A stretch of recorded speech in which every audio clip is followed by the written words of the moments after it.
to Krishna conscious movement and chant the easy sound vibration of the transcendental name and fame of the Supreme Personality of Godhead, there will be no scarcity of rainfall. Consequently, food, grains, fruits, and flowers will be properly produced, and all the necessities of life will be easily obtained. Grihasthas or householders should take the responsibility for organizing such natural production. So Grihasthas should take such kind of occupation where the cow products and grains are produced in sufficient amount quantity. So it is therefore said, Tasya heto piyatet kovido. An intelligent person should try to spread Krishna consciousness through the chanting of the holy name of the Lord, and the necessities of life will automatically follow. Prabhupada is saying, if a person is intelligent and he is trying to become devotee of Krishna and trying to spread Krishna consciousness movement, preaching and telling others to chant Hare Krishna, preaching the glories of Hare Krishna, then all the necessities of life will automatically follow. You just preach message of Krishna, become devotee of Krishna, and go on preaching. Automatically, all the necessary things will come. Okay. Text 8. Yavad dhriyeta jataram tavat swatutvam hi dehinam adhikam yo vimanyeta sasteno dandam arhati. Yavat, as much as dhriyeta may be filled jataram, the stomach, tavat, that much swatvam, proprietorship, he indeed dehinam of the living entities adhikam, more than that, yaha, anyone who abhimanyeta may accept saha, he is tena, a thief, dandam, punishment, arhati, deserves. One may claim proprietorship to as much wealth as required to maintain body and soul together. But one who desires proprietorship over more than that must be considered a thief, and he deserves to be punished by the laws of nature. Okay, one can claim his proprietorship, to how much? Uh, Whatever is required to maintain the body and soul together. Okay.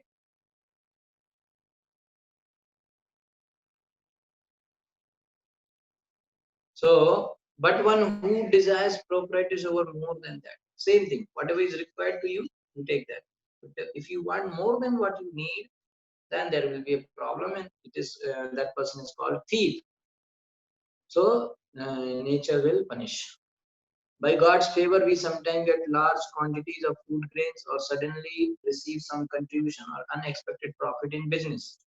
In this way, we may get more money than needed. So how should that be spent? There is no need to accumulate money in the bank merely to increase one's bank balance. Such a mentality is described in Bhagavad Gita as asuric, demonic. Idam adya maya labdam imam prapse manoratam idam astidam apime bhavishyati punardhanam. The demonic person thinks, so much wealth do I have today, and I will gain more according to my scheme. So much is mine now, and it will increase in the future more and more. This kind of, today I have this much money, tomorrow it will grow like this, and I will become this much rich. This kind of mentality is called demoniac, asterisk mentality. The asura is concerned with how much wealth he has in the bank today and how it will be increased tomorrow. But unrestricted accumulation of wealth is not permitted either by the Shastra or in the modern age by the government. Shastra is also not allowing unnecessary storing the money, and government also. Actually, if one has more than one requires for his necessities, the extra money should be spent for Krishna. Okay, if somebody is earning more, whatever his requirement, then the extra money can be spent for Krishna. So there is a question that keeping some money in case of emergency, so that is for your need, na? That's fine. But unnecessary keeping money, na? Emergency means what you need. And, some people are accumulating money like anything, like crores and crores of money in this bank, that bank. That much emergency also is not there, I think. Emergency means what? Maximum nowadays, there may be a big health crisis sometimes. That only can be. Now, if this question is there, And then there should be a definition for what is an emergency. Because for some people, the emergency is that they want a new flat, or new emergency means a new model of some car has come. They must buy that. Otherwise, their standard in society will be not there. So they must. So people are taking loan and purchasing. So of course, one should definitely have some saving. So like you are saying, health or some accidental problem or some sudden thing, of course they can have, like somebody's have a son, so future he may need for his study, so they can save the money, or daughter for marriage, they can save the money. All those things are not said here, but here it is said which we don't need, that kind of thing. Okay, unnecessary. So person to person it can be decided that whether it is necessary or not, that personally has to be asked, that my thing is like this is, so how much I could. Okay, so there cannot be anything generalized way said here. So okay, further, according to the Vedic civilization, it should all be given to Krishna conscious movement as ordered by the Lord himself in Bhagavad Gita. Yat karosi yad asnasi yad juhosi dadasi yat tapasyasi kaunteya tat purusham arpanam. O son of Kunti, all that you do. This is very important slogan. Okay. So last Sunday we had a financial independence seminar. So that was based on this sloka. So you can read the purport of this sloka from Bhagavad Gita in detail. Yat karosi, whatever you do. Yat asnasi, whatever you eat. Yat josi, dadasi, whatever you offer, give and give in charity, as well as yat tapasyasi, whatever austerities you are doing. O Kunti Putra, Tat Purushva Mad Arpanam. Do that all how you may perform should be done as an offering to be Mad Arpanam. Whatever we are doing, it should be an offering to Krishna. That's what Bhagavad Gita is saying. So Gresta should spend extra money only for the Krishna consciousness. The Gresta should give a contribution for constructing temples of the Supreme Lord and for preaching of Srimad Bhagavad Gita or Krishna consciousness all over the world. Shinvan Bhagavato Abhikshanam Avatar Katha. In the Shastras, the Puranas, and other Vedic literatures, there are so many narrations describing the transcendental activities of the Supreme Personality of Godhead, and everyone should hear them again and again. For example, if we read the entire Bhagavad Gita every day, all 18 chapters, in each reading we shall find a new explanation. That is the nature of transcendental literature. The Krishna consciousness movement therefore affords one an opportunity to spend his extra earnings for the benefit of all human society by expanding Krishna consciousness. Okay.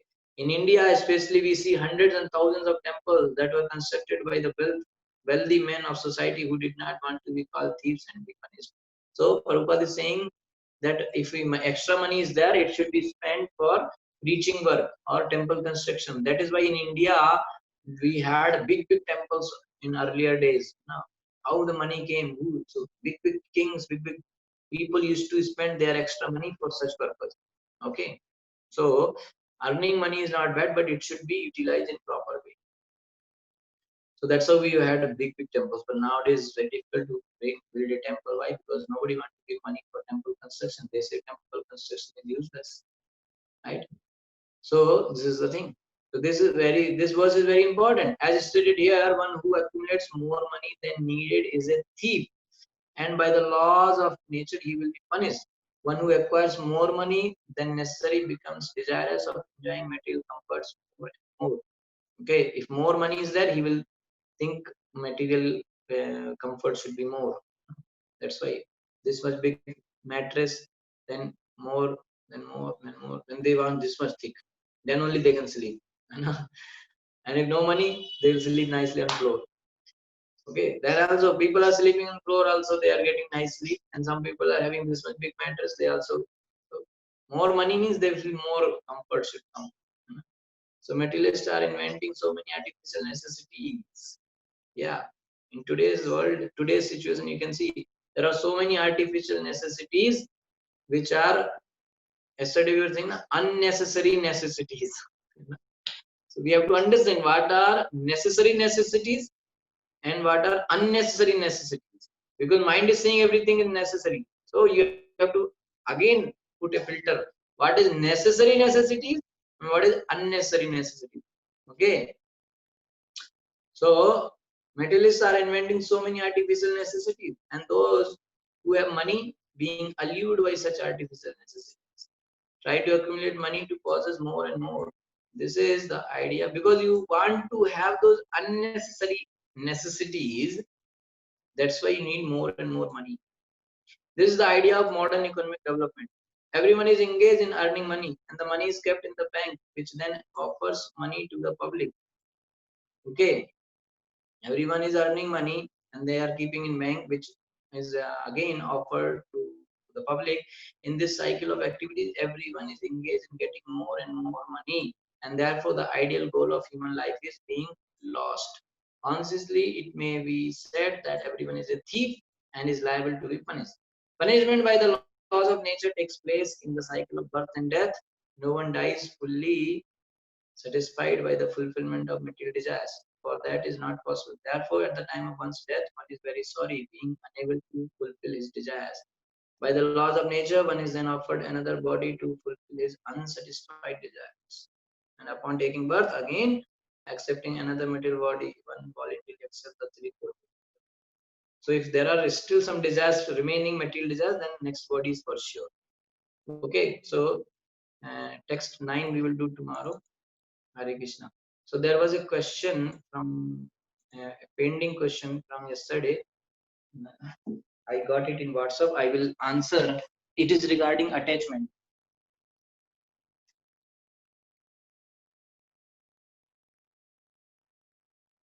That I will tell you a story, but I did not tell the story. So I shall tell. I should tell now. Okay, 1 minute. Regarding the today also the same topic, Yukta Vairagya and Falgu Vairagya. So,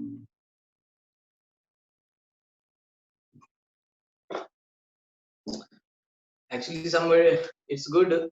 I was thinking to tell you the story, but there was less time, so I forgot.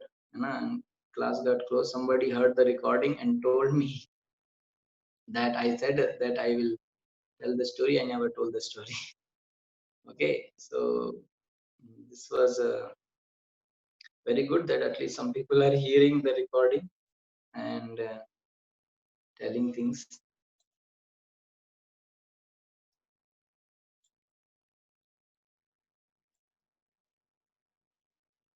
Actually, the point is not what we are having and what we are throwing away.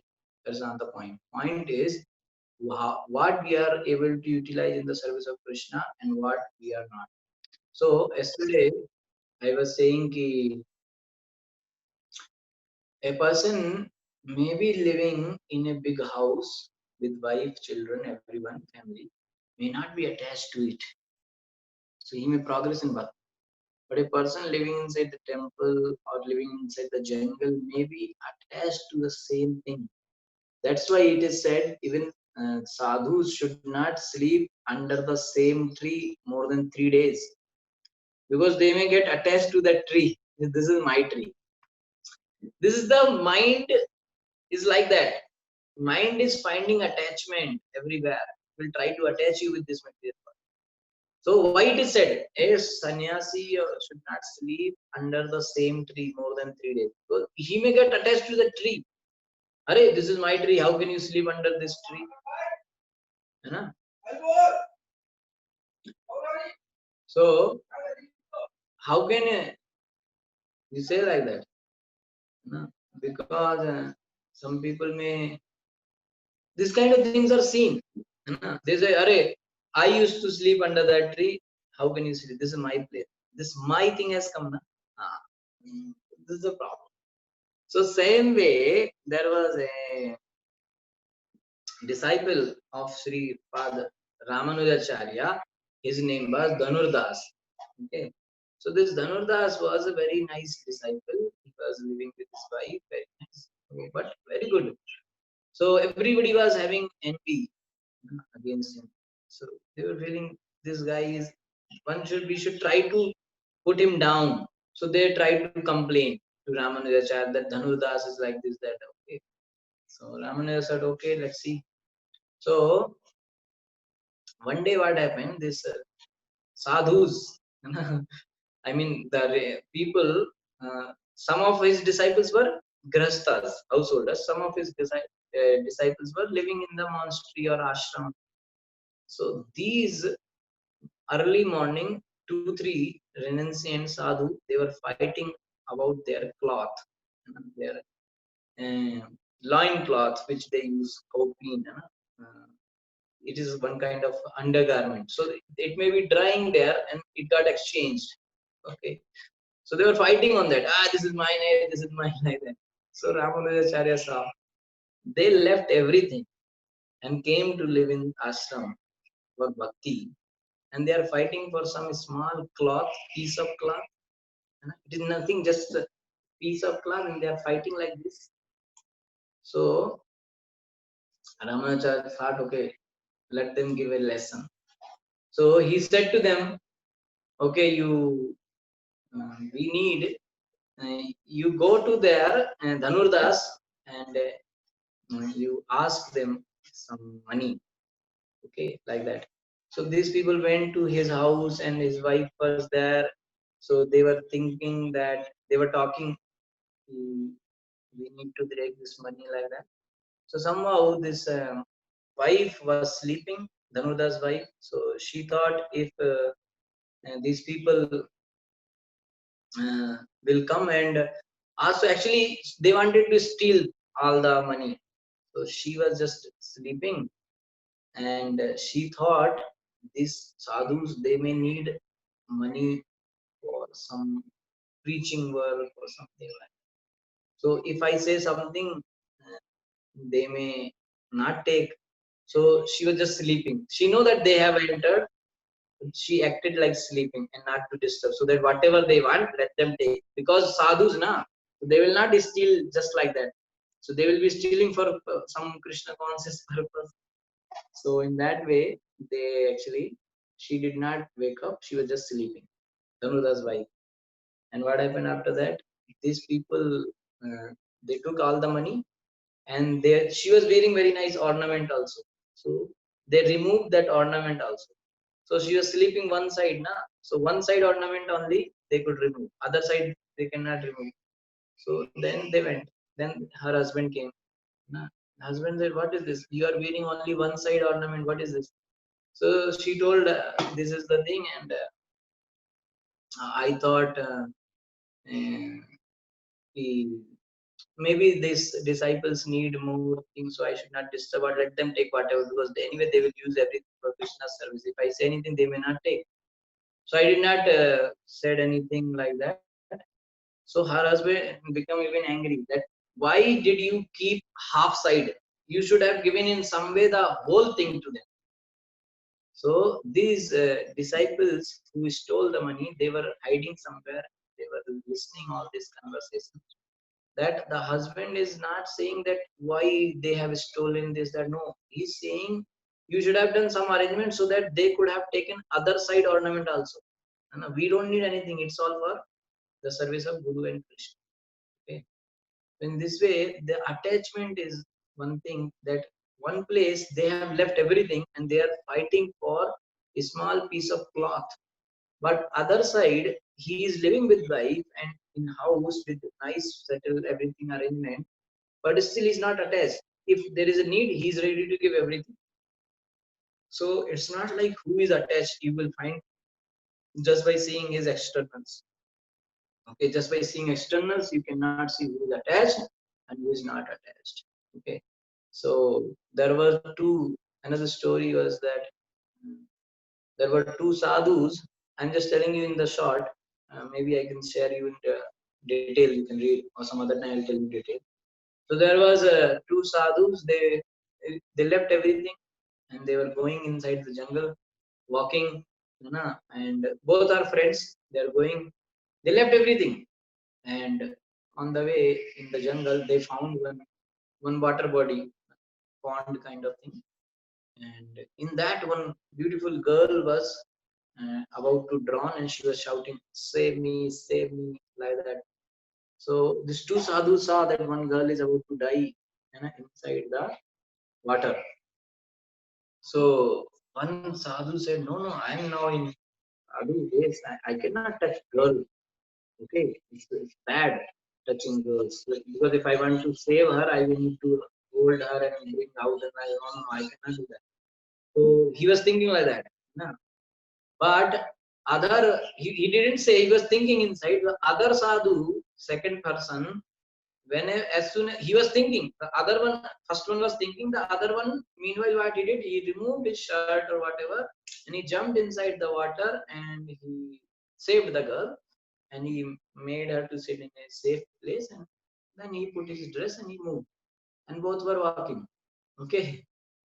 After some time, they were walking for quite long in the jungle, and after some time, the first sadhu who was thinking, he said to the another one who saved the life of the girl actually.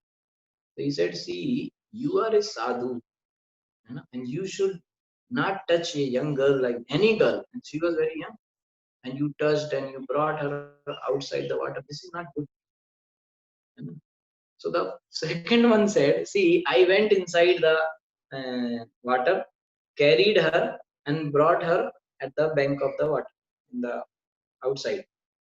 I carried the girl from inside the water to outside the water, that much only. But you are carrying her till now. Who is attached? I carried the girl from inside the water to outside the water. And you did not jump inside the water, but still you are carrying the girl till now." Because he was thinking still. Girl. So mind is such a cheater who will cheat us in any possible way. We don't know how. One guy, he left everything, left, and he went home. He left home and went to the jungle. And he is going inside the jungle. All of a sudden, he was thinking, he was thinking, whether I locked my house properly or not. All the gates were locked properly. That was his thinking. You already left everything, na? Now what you're thinking there? whether it's logged properly or not, how does it matter? So the mind may give you so many excuses and cheat. So we should not think this person is looking like sadhu, so he's not attached, or he is living inside the home, so he's attached. And any the case is possible. Okay, any case is possible. But sadhu or renunciant, they may not have direct association of women, because the women or opposite sex, or that attachment is the strongest. So sadhus, they live in monastery or in jungle, so there is no association of women, hardly. So only like during prayers time, or like class time, that much only. So there is no association like that. So for them it becomes easy to become detached. And even though they are attached to some kind of like my mat, my chair, my almira, this kind of things they may attach, but this kind of attachment is less dangerous compared to the attachment to the opposite sex, which is very dangerous. So because of that way, these kind of things are said. Being renunciant is easy because those facilities are not there. In home, those facilities are there, so one may get easily attached to the opposite sex. So attachment thing has to be understood very properly. So that is why, and the Falgu Vairagya and Ukta Vairagya, this is different. Falgu Vairagya says, "Oh, no, I don't want," like the first person said, "No, I'm a sadhu, I'm a sannyasi, how can I touch a girl, let her die?" This is called Falgu Vairagya. Inside he is having this thing, but externally he's showing, no, no, no. But the other person, anyway, the person is dying. What boy, what girl? Person dying, I should save the life. That is another. Being compassionate is another quality of sadhu. Jumped, saved the life, forget about it, and went away. This is called Yukta Vairagya. Kind of. Now, you may have everything, right? You may have phone, mobile, home, everything, but not attached. The person not attached to his wife or money and anything. So that is, and not discarding also. Prabhupada did not discard anything. Whatever comes, he take and utilize in the service of Krishna. Take everything and utilize in the service of Krishna. What is the problem? Prabhupada used to say, I need more and more money because I need to spread Krishna consciousness all over the world. So need more money. So give me more money. So there is no problem. Okay. So this is a very big topic to understand. So our in ISKCON we are following Yukta Vairagya. Sri Rupa Goswami path. We are all called Rupanuga, follower of Rupa Goswami. Rupa Goswami has given us instruction to follow Yukta Vairagya, means take everything and utilize in the service of Krishna. Don't utilize things in your own sense gratification. Don't take things for your sense gratification. You can have everything. You can work, you can marry, you can have children, you can have big house, big car, everything you can have, but use it in the service of Krishna. This is called Yukta Vairagya. And even though you may have a small thing and thinking I am Vairagya, this, that, but you are using it for your sense gratification, that's not allowed. That's called Falgu Vairagya. Okay, there is a river in Gaya, Bihar called Falgu River. Why it is so? This Falgu Vairagya comes from that river name, Falgu River. Why? Because the Falgu River, if you go there, there is no water in that, no water at all. But if you scratch little bit, dig, then you will get so much water. So that's why externally one is looking that no desire, everything renounce, chhod diya. But if you scratch the heart, a lot of material desires. Like the person saying, no, no, I cannot save the girl, leave her, leave her. No. But he's still thinking, carrying her inside. So there are a lot of desire inside.